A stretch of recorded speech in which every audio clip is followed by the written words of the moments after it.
Are you looking to purchase a home in the Denver metro area and you're not quite sure if a homeowners association is for you or not? Well, in today's video, we're going to talk about what homeowners associations are, the pros and the cons of homeowners associations, and what to look for when you're purchasing a property in a homeowners association. We're also going to add a few stories from our clients that might be able to resonate a little bit of what you should look out for. Robin Gerlach here, along with my partner Reed Puser of the Roots Home Sales team here in Denver. And if this is your first time to the channel, go ahead and subscribe, tap the bell so you're notified every time we put one of these videos out. So let's go ahead and get into it. Okay, so let's talk HOAs. Now I will tell you, when I'm working with a home buyer, I would say about 50% of the home buyers that I work with in the first couple meetings say, I don't want an HOA. And it's just because they've heard horror stories. And yes, there are horror stories out there with homeowners associations. However, homeowners associations that do a good job actually are quite nice and make your life more convenient.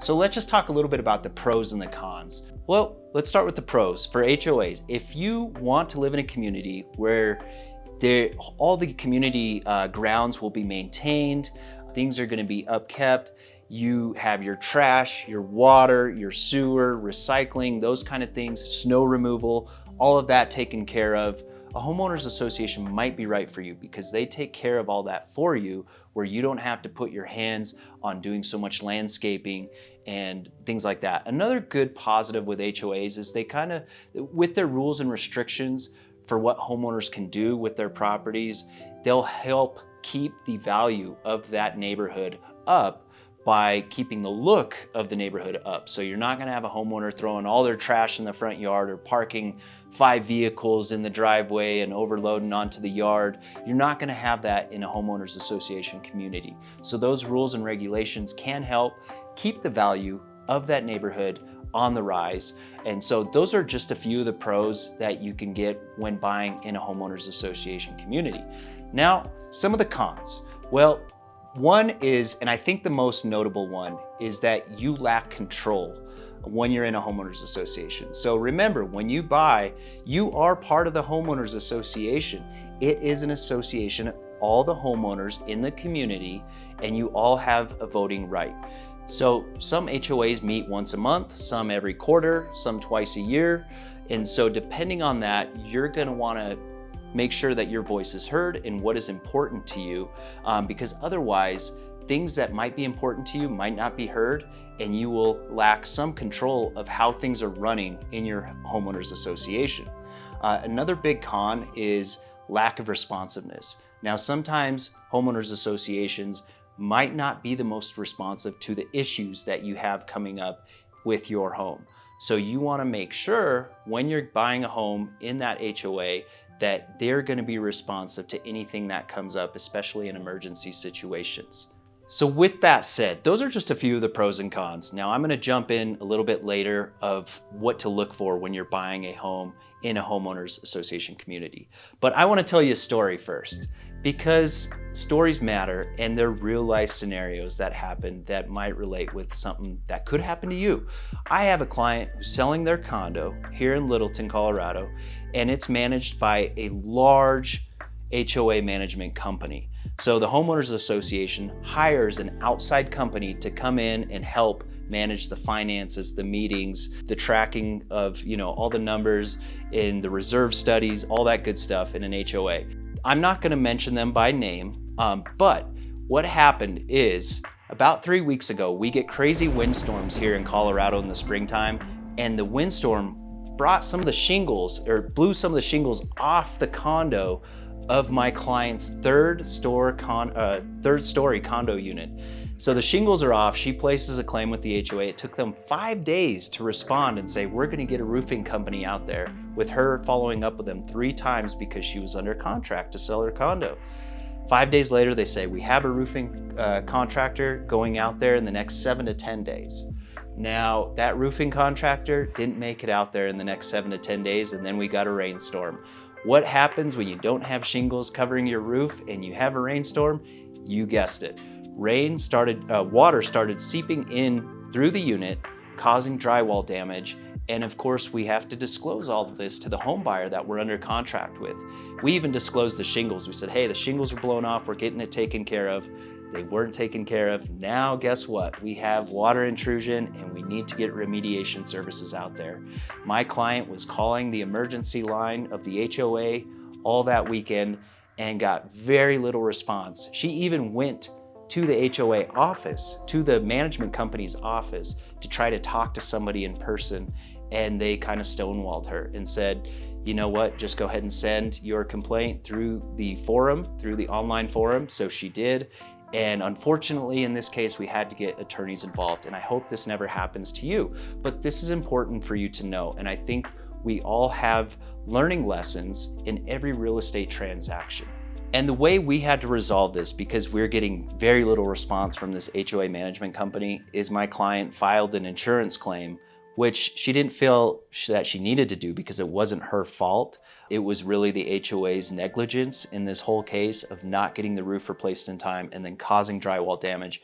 She's going through her own insurance company to get the remediation taken care of, really for the sake of time, because she wants to get this condo sold. And so we're trying to keep this on a timeline to get this condo sold, and the buyer is good with it. So we have a resolution and a path forward. There are always resolutions. Unfortunately, in this case, we're getting very little help from the HOA management company. But with this, I want to go ahead and give you some of the things that you need to look out for if you're buying community with an HOA. All right, so let's jump into what to know about HOAs.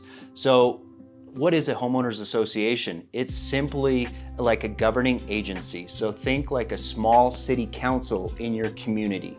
So it's made up of other homeowners in the community, humans just like you, who all have their own wants, desires, and needs in that community. And what you'll find if you're buying in a homeowners association, if you go to enough board meetings, there's always going to be homeowners who are never happy with how things are run, and other homeowners who are more solution-based and oriented. So what you're gonna wanna look at first is the covenants, conditions, and restrictions, or what are called the CCR for any homeowners association. So what are the covenants and restrictions? Are you limited on what colors you can paint the exterior of your house? Is the HOA responsible for the roof? Do they have a certain style or color of roofing material that needs to be used? These are some of the covenants and restrictions. Are you allowed to park an RV in your driveway? Some of these things can be prohibited by homeowners associations. So before you buy there, for example, if you have an RV, you want to know, am I going to be able to park my RV in the driveway, or is this not allowed? You probably don't want to buy in that community if it is prohibited. So make sure you check out the covenants, conditions, and restrictions. Number two, and a big one, what is the HOA finances like? So what you're going to look at is, what are the monthly fees? And then what are any special assessments? So some HOAs are managed where they charge a low amount on monthly fees, but if anything big comes up, like everybody needs to get a new roof, then you have to pay a special assessment. And a special assessment is an additional fee on top of what your usual monthly fee is. So you want to make sure you know what your monthly fee is, but how are special assessments managed? And a big way you'll know that is looking into the reserves. So you're going to look at balance sheets, income statements, and budgets for that homeowners association. And you want to know how much money does this HOA have in reserves? Do they have a healthy amount there? If not, then you're probably going to be looking at, next time the roofs need to be replaced or they need new siding, then you will have a special assessment, which is an additional amount on top of your monthly fee. This is also important to calculate with your lender, because if you're getting qualified for a mortgage, your lender is going to want to know what the monthly fees are for your homeowners association, because they use that in calculating your debt to income ratio. So if you're looking at properties, say condos, townhouses, and you're kind of maxed out at $250 a month for HOAs, and you really love a condo that's a $400 a month HOA, you're gonna wanna let your lender know and run those numbers up front to be sure that you can get approved on a debt to income ratio based approval for your lender. So all of this matters. Some HOAs will charge you to put money into the reserves just for buying in that community. So you say you have to put 0.5% of the home value in some cases, like a senior community that I'm working with to sell a condo. All home buyers there have to put 0.5% of the home value into a reserve account. Now, as you can guess, that HOA has a very healthy reserve account. So anytime they need a roof replacement or a siding replacement, it's not very likely that there's going to be an additional special assessment. But those monthly HOA fees are a lot higher, in this case $650 a month, which is a steep payment for some home buyers. So you want to understand, what are my monthly fees? Are there going to be potentially some special assessments coming down the line? And thirdly, you're going to want to know, what are the amenities that you're getting in this homeowners association? So as you'll see when you're shopping for condos or townhouses, there's really no kind of rule or law. Like if there's a clubhouse and a pool, the HOA payment is going to be this amount. It really depends on the area and the HOA management company. I've shown home buyers a townhouse in a community that had no amenities, yet they were charging $400 a month. We go and look at the very next townhouse that has a pool, a clubhouse, and they were charging $380 a month. So you just never know. Obviously, the second community was more desirable because you're getting more for your HOA payments. You're not just paying into a reserve account. You're not just paying for snow removal, trash, and recycling. Maybe you're getting a fitness center, a clubhouse, a pool that you'll be able to use that will help you save money on going to the gym or the rec center. So you want to know what amenities you're going to be getting for that monthly HOA payment. Next, you want to know the operations. How is this HOA run? How often do they meet? Do they meet once a month? Do they meet every quarter?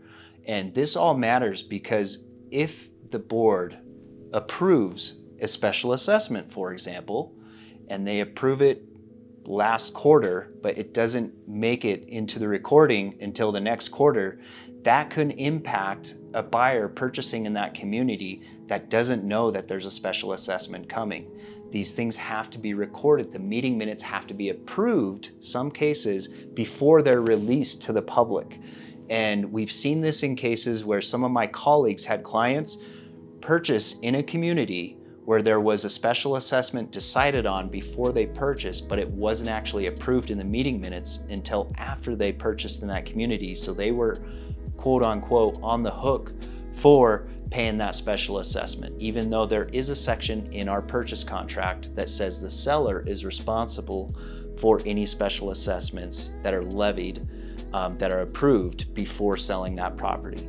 So you want to make sure you know how often does that HOA meet, and when are they approving the minutes, and essentially who's on the board. How many folks are they allowing on the board? I have a client right now who wants to sell a condo. It's a small 14 unit condo, and there's 3 people on the board, and he's having a hard time keeping the board alive because nobody wants to be on the board because there's 2 problem units in that condo. And so you have to know, okay, if you're gonna be on the board, you're gonna be one of the members, you're gonna get a lot of people coming to you and complaining about everything that's wrong in that community. So just know how the operations work and know how involved you wanna be in that HOA. The next thing you wanna know about that homeowners association is, what are their legal powers? Some homeowners associations are run as an actual corporation, some are run as nonprofits, some have attorneys hired already, but you wanna know if somebody breaks a rule or a law, breaks a rule in that homeowners association, what are the fines that can be levied against them? Is that person gonna get a lien placed on their property? HOAs have been known to place liens on properties for folks who are not paying their HOA dues or folks who are breaking the rules too often. So you wanna know how the rules are enforced in that HOA. Next, you wanna know how the insurance works for that HOA. So for example, if it's a condominium with a big unit and everybody shares the roof, typically the homeowners association has an insurance company that is responsible for the roof, for the siding, everything on the exterior. You as the homeowner, you only need to get insurance from the walls in. That's your only ownership stake in that building, is from walls in. So your insurance policy will tend to be a lot less. You might be paying anywhere between, here in Colorado, $600 to $800 a year on your homeowner's insurance, whereas if you're buying a detached single-family home, your homeowner's insurance might be $3,000 a year. So that will help your insurance by being lower because, again, you're giving up some of that control to the HOA, and they have to have an insurance policy in place, and your lender is going to want to see their certificate of insurance as part of the loan approval condition when you're going to purchase in that area. One thing I want to mention here is it's important to probably get HO6 condo insurance. That will help you be insured against special assessments as well. All right, and lastly, the last thing you probably want to know about the homeowners association is their reputation. And really the only way you can find this out is, one, if you're at the property during the inspection and you see neighbors walking around, ask them, hey, how's the HOA? How responsive are they when you have issues? How often do they meet? Are there any issues that are going on right now that they're discussing in the meetings? Neighbors are some of the best resources for telling you realistically how this HOA is managed. And it can backfire. You can have a neighbor be like, oh gosh, don't buy in here, the HOA is horrible. But at least now you sometimes have to take that with a grain of salt, but you know that people are not happy with how things are managed. You're not going in blind and purchasing a condo that maybe you wish you wouldn't have bought. You can also Google, you can look up on Reddit forums, you type in the HOA management company and look, at past reviews that they have from folks who have lived there. Have there been any lawsuits or litigation against this management company? These are just some of the ways that you can look into the reputation of that HOA, because it can be very expensive if you're buying in a community where the HOA is not properly managed. All right, so I hope you found this somewhat helpful. If you are considering purchasing in a condo or a townhouse and you know there's going to be an HOA, reach out to us. We'd love to go through the whole process, and you have a contingency section in the purchase contract here in Colorado that allows you to review all of the HOA documents upfront in advance before you can purchase that property. So you'll be able to see the meeting minutes, you'll be able to see the financials and make sure that you're making a well-educated decision. But we'd love for you to reach out to us, let us know any questions you have, and we look forward to seeing you next time.